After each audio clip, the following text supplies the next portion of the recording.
You probably woke up this morning wondering, what could I buy with $5,000 in the sports card market today? Y'all fake, y'all busters. What? Huh, blah, blah. Yeah, y'all don't even belong in the hobby.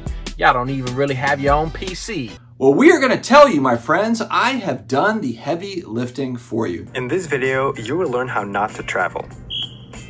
Just kidding. It's not really that heavy of lifting. But what I've done is I've looked at some recent sales here on eBay over the last couple of weeks for stuff right around the $5,000 mark, and we're going to talk about it. Let's just see what you can actually get for $5,000 right now in the sports card market. Some interesting stuff. We're going to go through about a dozen different cards. Before I get started, huge thanks to today's video sponsor, DC Sports 87. Maybe you want to sell on eBay, but you don't want the hassle of listing and packing and all the stuff that comes with selling yourself. You can just ship it off to DC Sports 87. They will take care of it for you, easy peasy. All right, let's not waste any more time. What time is it? Game time!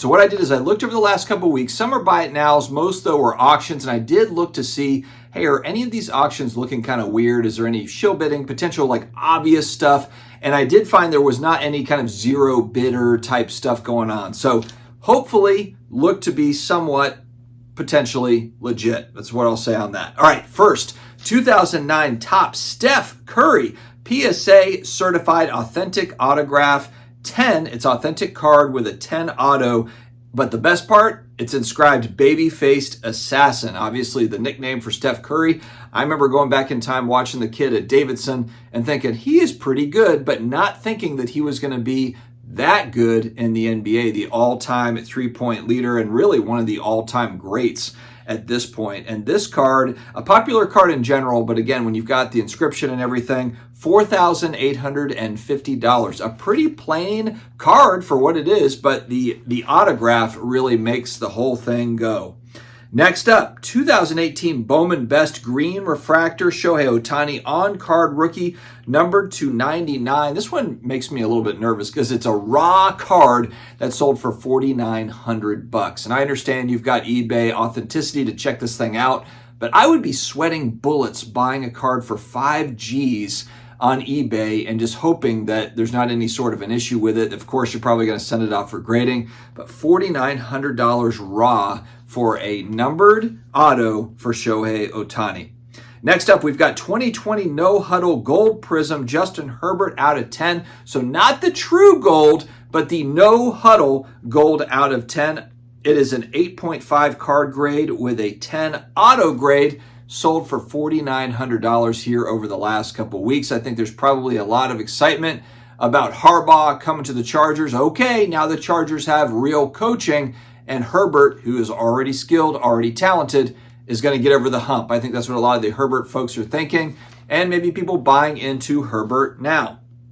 All right, next up, the obvious one here, the Super Bowl winner, the 3-time now Super Bowl winner, 2017 Prism Red Power Mahomes. It's numbered to 15. There is a patch and a sticker auto. This is kind of the poor man's RPA, if you will. Isn't that sad that this is the poor man's RPA at $4,913? It is a player worn patch. It is 3 colors, so it is a cool looking patch, but it's player worn. It's not game worn. And it is a sticker auto for Mahomes, and it's a raw card. Again, a raw card selling for almost $5,000 a week before the Super Bowl. So this was leading up to the Super Bowl. All right, interesting card here. Of course, the Mickey Mantle autograph, always popular, 66 Topps Mantle.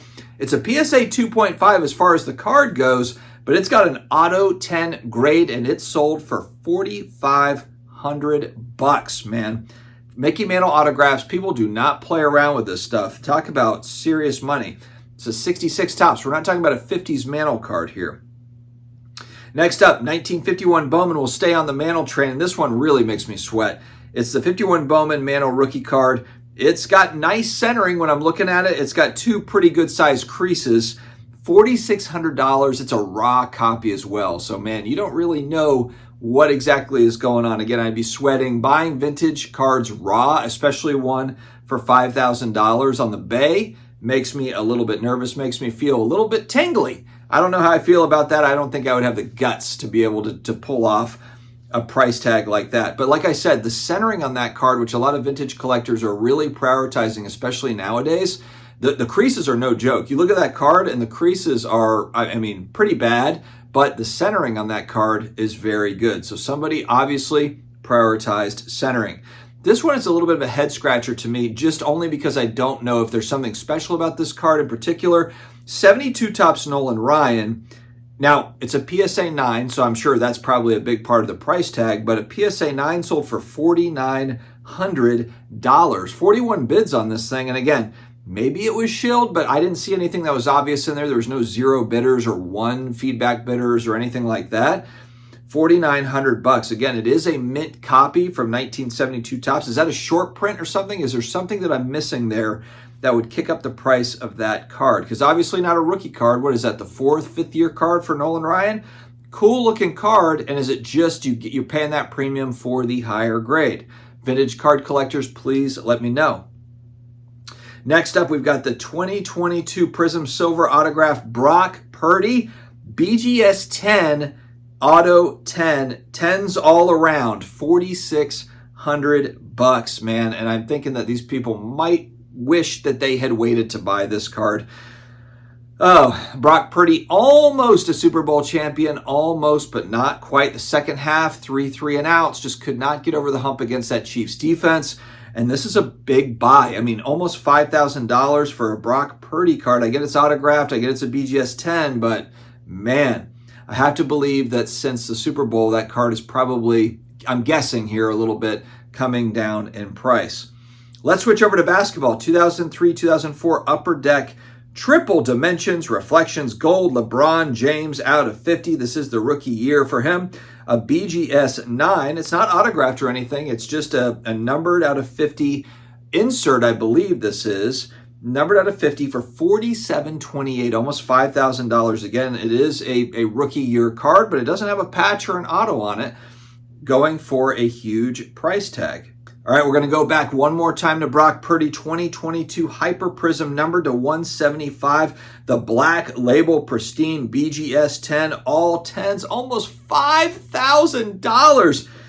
And really, you're paying such a huge premium because it's a BGS 10. It's that pristine 10. I mean, awesome card, but it's numbered to 175. I mean, if this was in a PSA 10 or an SGC 10, you're probably paying maybe a quarter of the price. I mean, this is a huge price. You're paying such a premium for that BGS 10 slab. My goodness. This one sold here before. Again, this is leading up to the Super Bowl. It's people rolling the dice, taking a gamble. But man, that one, I just have to believe, again, is going to come down a little bit. Last but not least, let's talk about a NFL position player. You're not going to believe this. $5,000 for a guy that wasn't even playing in the playoffs. 2021 National Treasures, Jamar Chase, one of the best receivers in the NFL. Pristine red Nike logo patch, autograph. It's all the things. It's the Nike patch, 1 out of 2. PSA 9 with a 10 auto for Jamar Chase. Obviously a big-time National Treasures rookie card with a Nike logo patch, autograph, $4,911. Man, this is some serious dough for a guy that doesn't throw. A wide receiver pulling down 5 Gs. Unbelievable. Now, that's probably one, if not his best card, definitely one of his best cards, but still unbelievable. So for $5,000, here guys, this is a dozen different examples of what $5,000 gets you in sports cards today. Let me know your thoughts in the comments down below. What would you buy for $5,000? Maybe you've got $4 or $5,000 laying around and you're like, man, I'm ready to pull the trigger on this or that particular card. Let me know in the comments below. Stay healthy, stay awesome, and I will talk to you again later.